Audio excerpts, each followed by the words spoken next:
नमस्कार मंडळी. मराठी भूतांच्या गोष्टी या युट्यूब चॅनलवर आपलं स्वागत. आजच्या आपल्या कथेचा विषय आहे हॉस्टेलची रात्र.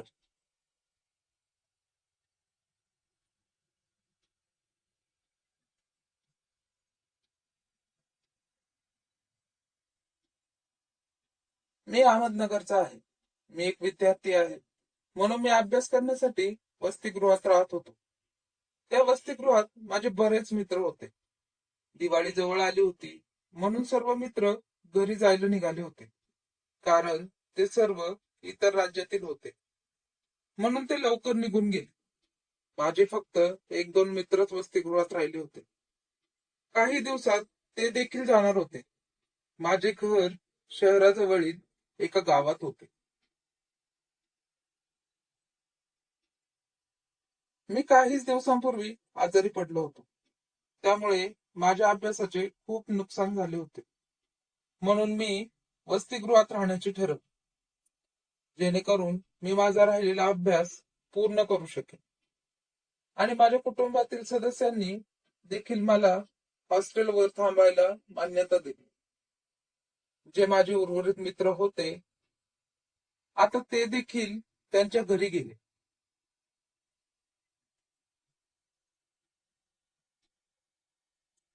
हॉस्टेलवर फक्त मी आणि वॉर्डनच राहिलो होतो.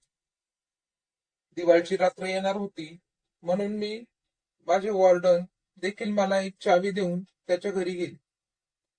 आता वसतिगृहात फक्त मीच बाकी होतो. त्या रात्री हॉस्टेलवर कोणीच नव्हते. मी अभ्यासानंतर झोपायला गेलो. रात्री 2:30च्या सुमारास माझी झोप उडाली. मी कोणाचा तरी कुजबुजण्याचा आवाज ऐकला, परंतु वसतिगृहात तर माझ्या व्यतिरिक्त कोणीही नव्हते. तर मग हा आवाज कोण काढत होतं?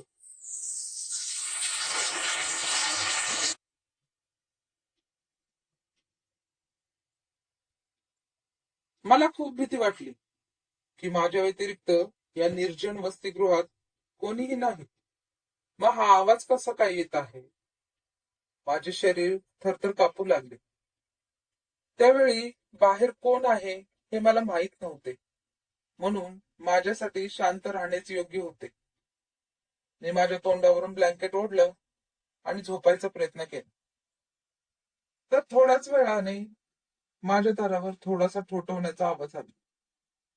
आता मात्र मला घाम फुटले. पण थोड्याच वेळात एकदम शांतता पसरली. संपूर्ण वसतिगृहात खूप शांतता होती.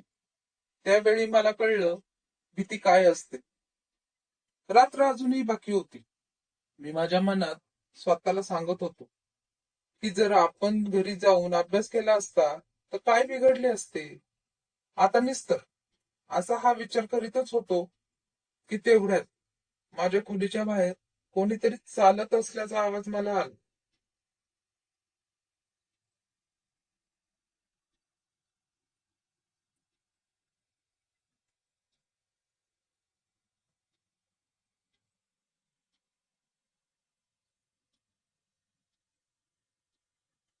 थोड्या वेळाने हा आवाज थांबला आणि काही क्षणातच त्याने दरवाजा जोराने ठोठवायला सुरुवात केली. आणि थोड्या वेळाने त्याने माझे नावही म्हटले, पंकज. हृदयविकाराच्या झटक्यासाठी ते पुरेसे होते. त्याला माझे नाव कसे कळले? तो म्हणाला, बाहेर ये, दरवाजा उघड. तू मला आत नाही का घेणार? तो आवाज कोणत्याही माणसाचा असूच शकत नव्हता. तो एक अतिशय भीतीदायक आवाज होता. मी दार उघडले नाही. आता तो ओरडून म्हणाला, दार उघड.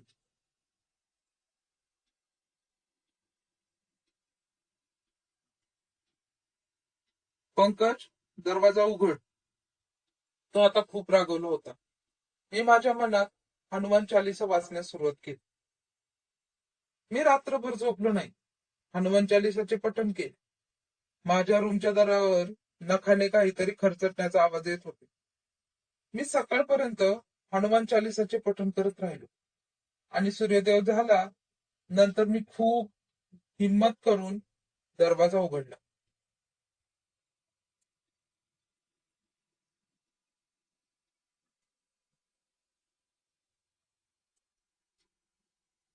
आणि पाहतो तर दारावर नखांची निशाणी होती. जर रात्रीच्या वेळी मी बाहेर गेलो असतो तर माझ्या बाबतीत काय घडले असते याचा विचार पण करत राहिलो. मी माझ्या वॉर्डनला कॉल केला. काही वेळातच वॉर्डन वसतिगृहात आला. मी त्याला चावी दिली आणि म्हणालो की माझ्या घरी जात आहे. मी त्याला रात्रीची संपूर्ण कहाणी सांगितली, परंतु तो शांत होता. त्याच्या चेहऱ्याकडे पाहून मला वाटले की त्याला काहीतरी माहित आहे.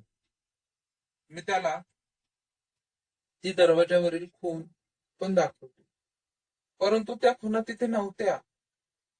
मी आजपर्यंत ही भयानक रात्री विसरलो नाही. नंतर मी ते वसतिगृह सोडले. मी वाचलो, कारण वीर हनुमानच माझ्या बरोबर होते.